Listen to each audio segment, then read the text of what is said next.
Le processus de désarmement des FARC en cours, la guerriera Manuela Cañavera continue pour l'instant à animer dans une radio des FARC dans les montagnes de Colombie. Avec la paix toute neuve, cette guerriera ne rêve pourtant pas de troquer fusil contre micro, mais plutôt de reprendre ses études. Pour elle, comme pour bien d'autres femmes des FARC, l'accord de paix est l'occasion de retourner à la vie civile, mais aussi de poursuivre ses rêves. Pour moi, comme femme, membre du collectif Fariano, c'est le moment de lutter et de me rapprocher des Colombiens pour défendre l'accord de paix qui a été conclu à La Havane. Je veux continuer mes études et passer mon bac, étudier la philosophie, la communication ou la pédagogie. J'ai plein d'envie. Quand les 7000 combattants des FARC, dont environ 40% de femmes, auront lâché leurs armes fin mai, Manuela compte, elle, reprendre sa vie en main, surtout là où elle l'a laissée.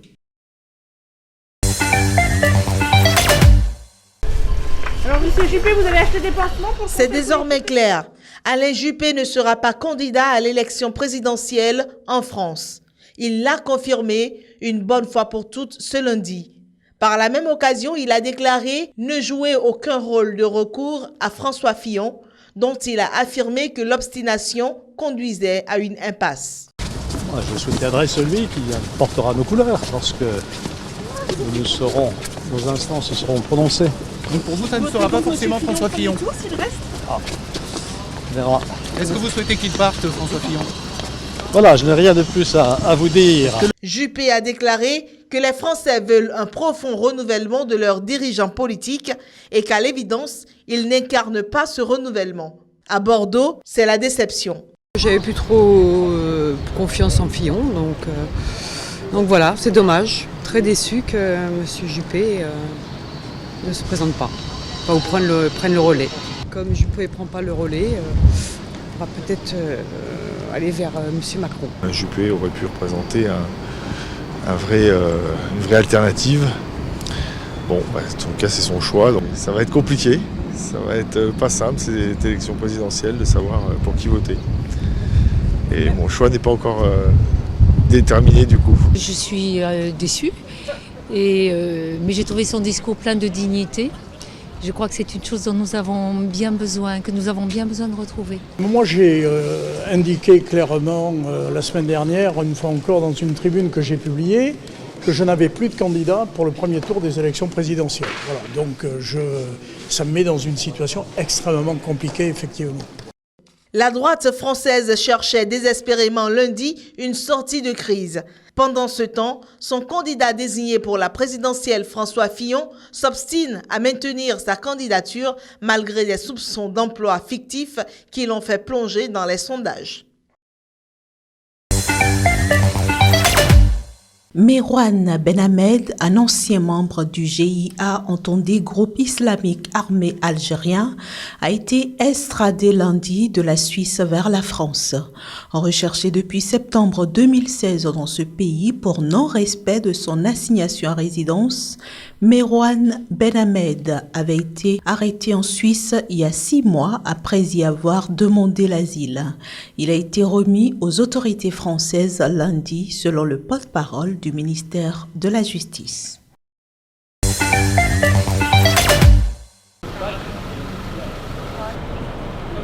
L'assassinat de Kim Jong-nam le 13 février engendre un conflit diplomatique qui s'envenime chaque jour un peu plus. Pyongyang a interdit mardi aux Malaisiens de quitter la Corée du Nord, provoquant une riposte immédiate de Kuala Lumpur.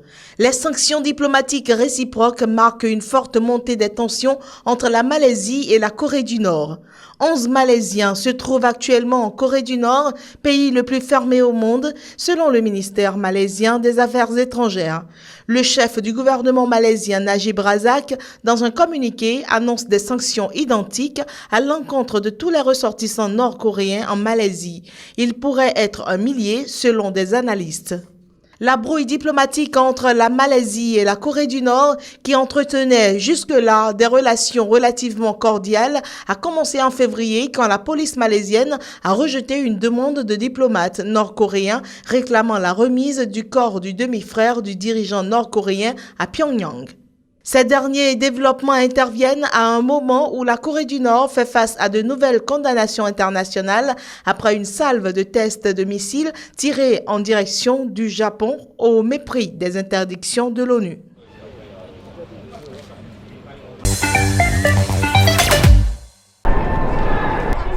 Journée internationale des femmes. L'événement ne s'est pas fait compter aux États-Unis, même si la commémoration avait toute autre dimension. Des milliers de manifestants, principalement des femmes, tout de rouge vêtues, se sont rassemblés à Washington. Objectif, manifester contre les politiques de Donald Trump. J'ai vraiment peur en voyant ce qu'il se passe, que le Congrès actuel et le gouvernement actuel vont faire reculer petit à petit les progrès que nous avons faits. Ça a déjà été difficile et j'ai l'impression qu'on avait commencé à faire des progrès. Et nous voilà ici et j'ai peur que les choses se mettent à prendre une mauvaise tournure très vite. C'est la première fois que je manifeste ici aux États-Unis. Mais maintenant, oui, parce que je pense que c'est important que tout le monde soit uni. Je suis venue soutenir ce que les femmes font. On est un grand pourcentage des travailleurs de ce pays. On n'est toujours pas payé autant que les hommes. Et je suis aussi préoccupée par le fait qu'il n'y a aucune chance que ça arrive sous l'administration du président actuel. Les organisateurs de cette journée, rebaptisée aux États-Unis une journée sans femmes, avaient appelé les femmes à ne pas travailler pour marquer le coup. Elles étaient plusieurs centaines à manifester sous les fenêtres de la Maison-Blanche.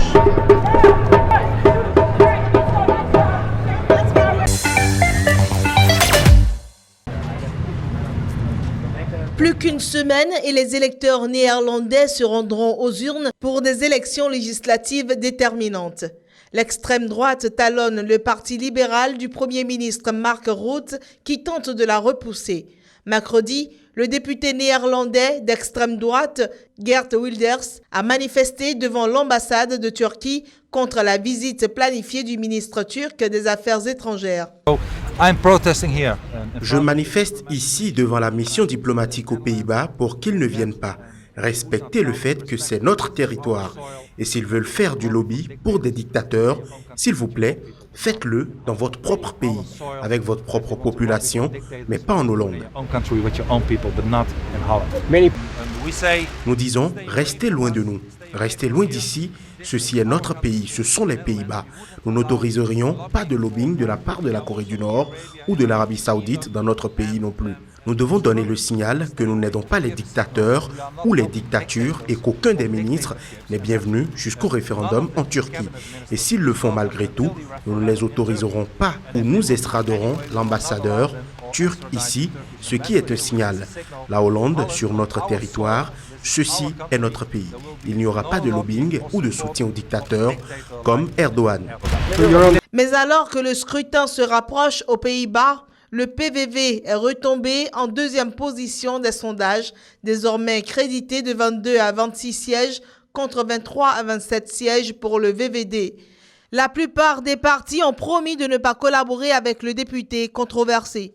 On se méfie de ses promesses électorales dont la fermeture des frontières aux musulmans, l'interdiction de la vente du Coran ou une sortie de l'Union européenne. Des urnes du 15 mars pourraient naître une équation à 5 partis, ou même un gouvernement de minorité, chose rare. Au Guatemala, 22 adolescentes ont été tuées ce mercredi dans l'incendie d'un foyer d'accueil pour mineurs. 19 d'entre elles sont mortes sur les lieux du sinistre, dont 17 calcinées. 3 autres décès ont été enregistrés à l'hôpital de la capitale des suites de leurs blessures. L'incendie, qui s'est déclaré dans l'aile réservée aux filles du foyer Seguro Virgen de la Asunción, a également fait 38 blessés, dont 16 se trouvent dans un état critique. physique.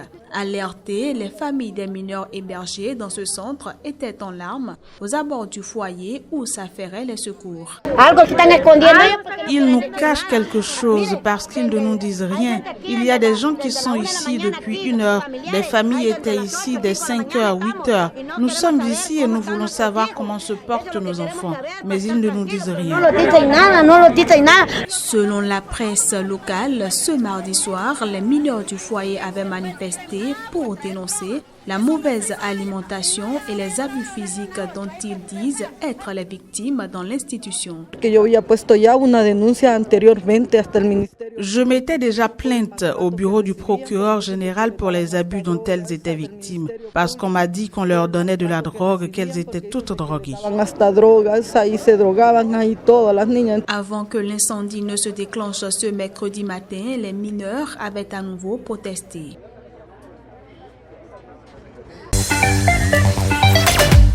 Pour protester contre les violences dont elles sont victimes, mais également contre les réformes du gouvernement Temer, les Brésiliennes sont descendues dans la rue ce mercredi, journée internationale des droits des femmes. Les chiffres de la violence contre les femmes au Brésil sont alarmants. Ce pays si mélangé de la samba où tout le monde a l'air heureux, derrière cette vitrine, cette image du Brésil, il y a une autre réalité qui doit être connue, la réalité de la violence. Le Brésil est un pays violent. À l'occasion de la Journée internationale de la femme, le président Michel Temer a dans un discours souligné le rôle primordial des femmes dans les foyers et au supermarché. Des propos qui ont aussitôt provoqué de nombreuses réactions sur les réseaux sociaux. J'ai la conviction, du fait notamment de ma situation familiale aux côtés de mon épouse, de ce que la femme fait pour la maison, pour le foyer, de ce qu'elle fait pour les enfants. Et donc, si la société se porte bien, si les enfants grandissent, c'est parce qu'ils ont reçu une bonne éducation à la maison. Et ça, c'est bien évidemment les femmes qui le font, pas les hommes.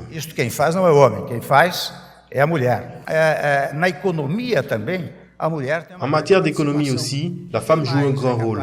Personne n'est davantage capable de signaler les fluctuations de prix, par exemple au supermarché, que les femmes. Personne n'est mieux placé pour détecter les fluctuations économiques que les femmes à travers les variations du budget domestique.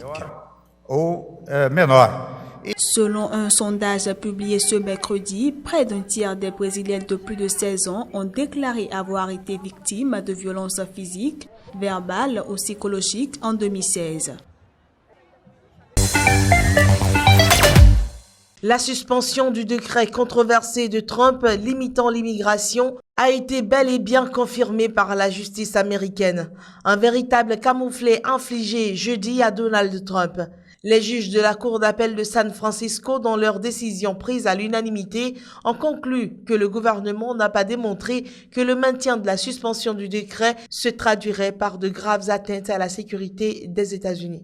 Cette très forte victoire de l'État de droit envoie un message au président Trump. Déchirer ce décret. C'est un bon jour pour ce pays. On donne raison aux personnes qui croient en nos principes fondamentaux. C'est une bataille qui va bien sûr continuer, mais en tant que sénateur qui s'inquiète pour la sécurité de notre communauté, qui se bat contre le terrorisme, on a un président qui va dans la mauvaise direction et j'espère qu'il va reprendre ses esprits et commencer à se concentrer sur les vraies sources de problèmes et les vrais défis et ne va pas essayer de le faire d'une façon qui enfreint nos valeurs.